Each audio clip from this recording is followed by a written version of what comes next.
Welcome to our channel Reorient. 23 जुलाई 2024 budget present हुआ। Finance minister Mrs Nirmala Sitharaman ने budget को प्रेजेंट किया। इस बजट में न्यू टैक्स रिजीम के जो इनकम टैक्स स्लैब रेट्स है उसमें चेंजेस आए। आइए देखते हैं, अगर आपका टैक्सेबल इनकम 15 लाख रुपए है सालाना, देन टैक्स का इंपैक्ट क्या होगा before budget and after budget. New tax regime में फ्रॉम फाइनेंशियल ईयर 24-25 चेंजेस आया, यानी असेसमेंट ईयर 25-26।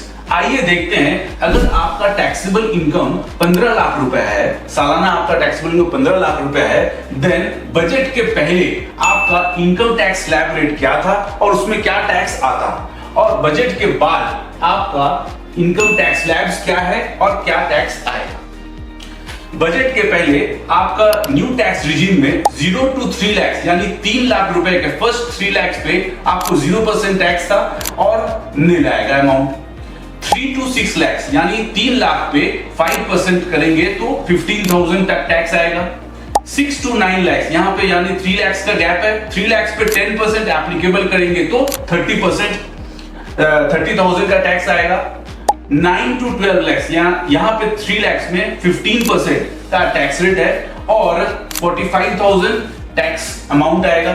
और लास्ट 12 to 15 लाख, इस 3 लाख के गैप में भी 20% का टैक्स रेट है, यानी 60,000 का टैक्स अमाउंट आएगा। और इनको टोटल करेंगे तो 1,50,000 टोटल टैक्स आएगा in case where taxable income was 15 lakh rupees. अब इसी 15 लाख के टैक्सेबल इनकम को हम आफ्टर बजट में देखते हैं क्या होगा।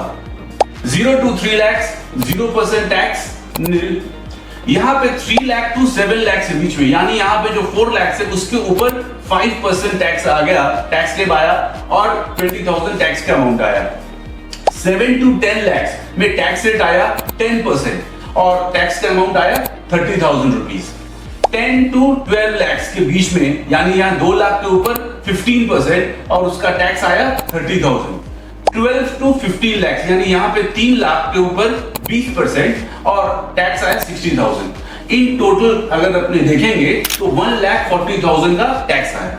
यानी आफ्टर बजट अगर आपका टैक्सेबल इनकम 15 लाख रुपए है, देन उसमें सेविंग कितना हुआ, 10,000 रुपीज का आपको टैक्स का सेविंग हुआ। गवर्नमेंट ने in case of new tax regime में कुछ डिडक्शंस का भी चेंजेस लाया। आइए देखते हैं। अगर आपका सैलरी इनकम है, देन स्टैंडर्ड डिडक्शन जो पहले 50,000 रुपया मिलता था न्यू टैक्स रिजीम में, उसे बढ़ा के 75,000 रुपया कर दिया गया है। नंबर 2, अगर आपको फैमिली पेंशन मिलता है, देन स्टैंडर्ड डिडक्शन पहले था 15,000 रुपया, अब उसे 25,000 रुपया कर दिया गया है। Number 3, contribution made by employer towards national pension scheme में पहले डिडक्शन 10% मिलता था ऑफ सैलरी, अब उसे बढ़ा के 14% कर दिया गया है। आपको ये छोटा सा शॉर्ट कंटेंट बजट के ऊपर अच्छा लगा होगा, आप इसे अपने फैमिली मेंबर्स या फ्रेंड्स में जरूर शेयर करें और हाँ, हमारे चैनल को सब्सक्राइब भी करें। धन्यवाद।